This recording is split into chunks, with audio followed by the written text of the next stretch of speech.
Onze buurt heeft ook dit jaar 6 finalisten. Het beste wijkproject wint de hoofdprijs van €50.000.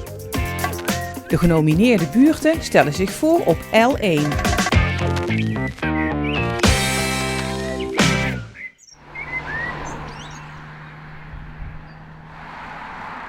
Hier wonen ook heel veel oudere mensen in de buurt. Die vaak alleen zijn. Sommige mensen die zijn alleen omdat een man of vrouw is overleden. En die wonen dan alleen en komen niet veel meer buiten de deur. En toen dachten wij, hoe kun je nou mensen laten meedoen? Voeding A tot Z echt is dat er een combinatie wordt verzorgd waar een moestuin door de kinderen wordt opgezet met vrijwilligers. Dus er worden groenten gekweekt en deze groenten worden verder gebruikt in een keuken die we willen gaan opzetten in het buurthuis. Samen koken, samen eten, daar zijn we mee bezig. Maar ja, om te kunnen koken en eten moet je wel zorgen dat je ook groenten en alles hebt. En daarvoor willen we dat graag doen hier binnen de school, dat we een moestuin maken. Dat de kinderen ook elke week een keer in die moestuin kunnen werken. Dat ze zien dat hun zaadje, wat ze daar gepoot hebben, dat ook groeit. Het buurthuis, daar is de bedoeling dat wij met vrijwilligers, met mensen uit de wijk ook gaan koken.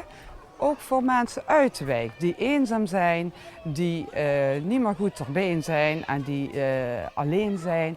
En dus eigenlijk is het samenwerken, het samen doen, het uit de huizen halen, dat mensen elkaar gaan ontmoeten. Dat is eigenlijk de kracht wat wij hier willen zien. Dus van jong en oud. Deze wijk die mist inderdaad samenhang. De oorspronkelijke bewoners, ja, die wonen er dan nog, alleen die mensen zijn ouder geworden. Die vroeger, als ik kijk naar de buurtvereniging, wanneer ze is ontstaan, dat is al zeker 60, 70 jaar geleden. We hebben dus een enquête gehouden hier waarom mensen dan uit deze wijk minder betrokken zijn.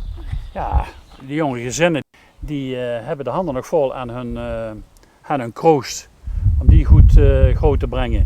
En aan hun 2 banen vaak.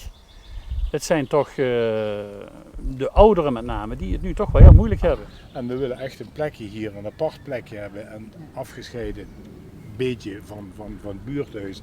Dat die keuken, ja, die kan dan meer tot ontwikkeling komen. Ja. Wat willen jullie hier? Nou, hier komt dan de moestuin. In het middengedeelte komt een grote keuken, een professionele keuken dan. Daar komt aan die kant een klaslokaal, dat worden 2 klaslokalen worden doorgebroken. Daar komen 2 klaslokalen vrij, als 1 grote ruimte. Dat wordt een grote vergaderkamer, maar ook een grote eetzaal. Wat wordt er dan als eerste gegeten? Ja, nee, wat kunnen we het eerste verbouwen als die moestuin klaar is? Wat zou je het eerste zaadje in de grond denken te kunnen stoppen? Tomaten. Tomaten. Ja, goed. Tomaten vinden de meeste mensen wel lekker ook, hè? Ja. Jullie zijn lid van de leerlingenraad. Als we nu dat plan verder willen uitwerken, zouden jullie daar ook over willen meepraten en binnen de school ook daar actief voor worden? Nou ja, het is ook heel leuk om dan met wat oudere mensen dan nog ook iets te doen, dat die ook nog iets kunnen doen, want anders dan zitten ze alleen maar binnen. Dan geven jullie dus een lap van hand. Hier begonnen, Fischat. Dankjewel. Dank je.